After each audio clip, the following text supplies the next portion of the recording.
Биографии героев оплота. Никто в Авлии не умеет так обращаться с животными, как Айорис. Он словно чувствует идеально подходящие друг другу пары эльфов и пегасов. Он всегда всем нужен. Поговаривают, что когда-то Алагар жил среди снежных эльфов Вари. Сейчас он возглавляет непревзойденную команду элементов воды и льда. Он начал служить Авлии еще до нашествия криганов. Мало что известно о Джилу. Джилу был найден и воспитан генералом Морганом Киндалом, когда тот служил Катерине Айронфист. Теперь Джилу командует партизанскими силами Эрафии, известными как Лесная Стража. Его считают наполовину человеком, наполовину эльфом Вари.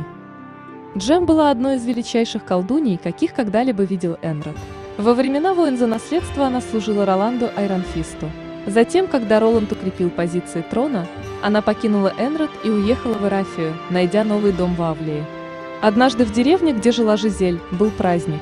Пожилой друид, живший в роще по соседству, согласился показать селянам пару несложных фокусов. Когда у старика стало все валиться из рук, он сразу понял, что всему виной была ухмыляющаяся девочка, стоявшая в первом ряду. Вся Эрафия любила Енову за доброе сердце. Ее неотразимое обаяние позволяло ей доставать деньги на любое дело, какое она только задумает. Родословную Ивара можно проследить аж до времен молчания. Хотя его воспитали как высокородного, он всегда был сорвиголовой и предпочитал нападать сам, а не ждать, когда на него нападут. Судьба пока хранит его от смерти. Совершенно случайно Кланси обнаружил у себя способность общаться с единорогами. Эта уникальная способность очень помогла ему в продвижении по службе в элитных частях армии Авлии. Кир служила разведчицей при защите Авлии от нападений криганов. Ее способность ориентироваться на сложной местности позволяли ей отлично выполнять все задания. Корониус посещал университет Эрафии целый семестр, прежде чем понял, что переоценивал значение науки. Он покидает Эрафию и едет в Авлию, где находит друида, который учит только собственным примером. Мальком – один из немногих гномов, способных к постижению магии. Он может выучить новое заклинание, один раз пронаблюдав, как кто-то другой его творит. Он был быстро принят на службу и защищал Авлию от дьяволов Эофола. Возможно, Мелодия не самый умелый друид в Авлии, но уж точно самый везучий. Даже в стычках с самыми страшными чудовищами она каким-то чудом ухитряется победить.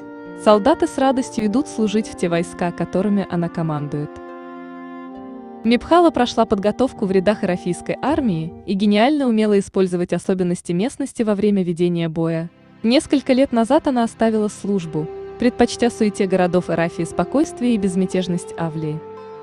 Риланд был первым и пока единственным человеком, принятым в круг старейшин дендроидов, как рейнджер Авлии. Некоторые шутят, что в прошлой жизни он был эльфом, потом был убит и случайно реинкарнировался в образе человека. Осиротев в детстве, Таргрим вырос в северных лесах Авлии. Он стал знаменит на всю страну своей исключительной способностью сопротивляться любой магии. Уланд провел большую часть жизни в роли военного лекаря, затем выбрал путь друида. Уроки, вынесенные с полей сражений, сделали из него превосходного лидера. Не часто встретишь гнома-рейнджера, но у Фретину его умения были даны от природы. Все гномы, живущие на поверхности, поклонялись ему. Он прирожденный лидер всех гномоподобных.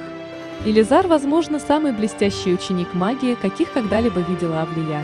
Если его способности останутся при нем еще несколько декад, вполне вероятно, что он станет самым молодым друидом, какого когда-либо принимали в круг старейшин.